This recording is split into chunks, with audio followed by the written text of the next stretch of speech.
No, I'm a little bit more in the present. You're more in the present. Yeah, a little bit more. Yes, it's hard not to be when the child is screaming, isn't it? Yeah. Brings you into the present. Yeah. I see. And so what would you do if he was more present? What would you do together? What would you experience together? Is he present right now? Yeah. What would you like to do? Yes, we enjoy every day more together because we are together every single day, but we need to be really in the moment. Yeah. So what makes you feel most loved? That Is it the way he looks at you? Is it what he says to you? Is it things he does for you? What makes you feel most loved? the thing that he said to me. When he says he loves you? Yeah. Certain tone of voice, certain way of looking at you while he does it? Yeah. So just do it like this, go. I love you, see how it works. I love you.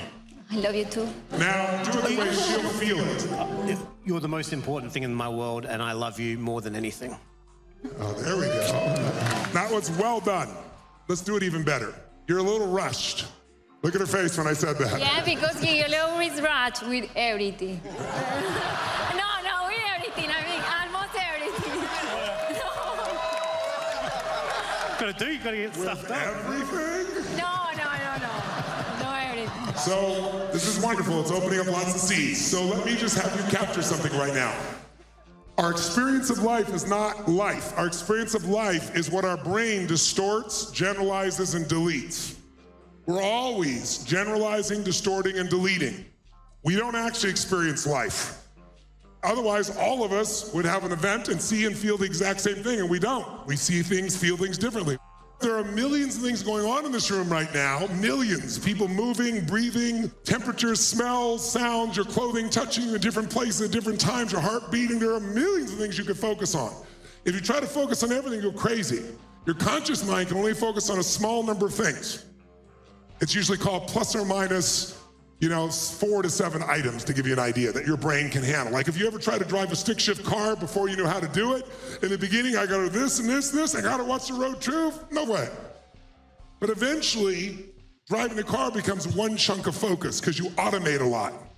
And now you can drive the car and you can think about something else and you can read your text, hopefully not, and a bunch of other things simultaneously. So for each of us, we've got to be able to figure out how to lock in what we want. So I want to give you a way to start to succeed more with her by understanding more of what she needs.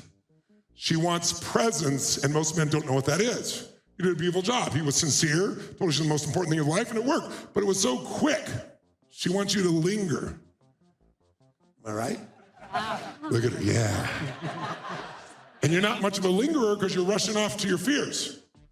But you can still go handle those things and those issues, and you can address them fully, but you gotta be able to shut them off and just be with her. So this is what I want when the child is there.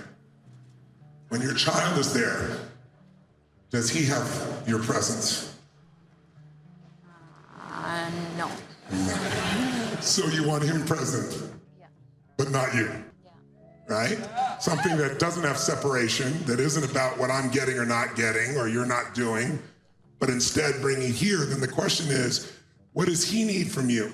He needs your aliveness and your radiance, which is hard when you've been all day long dealing with the things you've been doing. But if you're wanting him to shut everything off and be present, then you gotta also be able to bring your radiance to him and let go and make him the most important thing like you wanna be as well.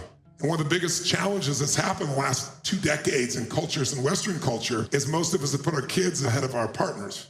Now kids expect they should be the center of attention, and now they're adults, and they aren't the center of attention all the time. So now they go to technology to be the center of attention or control, but technology will never fulfill you by itself. It'll give you, it's like sugar, and make you feel good for the moment, but it doesn't last. You can search and let your brain escape and go on the web and let your brain go to mush, and it feels good to let go, but it won't fulfill you long term. So if you want what you long term, you're gonna have to decide where to put your focus, and your children is the mistake. I love my children. I have 4 kids. I adore them. But they all know that they're second to Sage, always. And you know what's amazing about that? That does not make them feel second. It makes them feel like their parents so love each other that the place they're around is alive and joyous and happy, and it shows them how to make a relationship work. But when you put your kids first, it's the highest intent. It's like, I want to put them first, I want to take care of them, we're doing something bigger than ourselves. But what you do is you destroy their future because what they see is a relationship that is completely separate, and what they unconsciously have is fear all the time. because they know this is not a stable place. So if you wanted to make a shift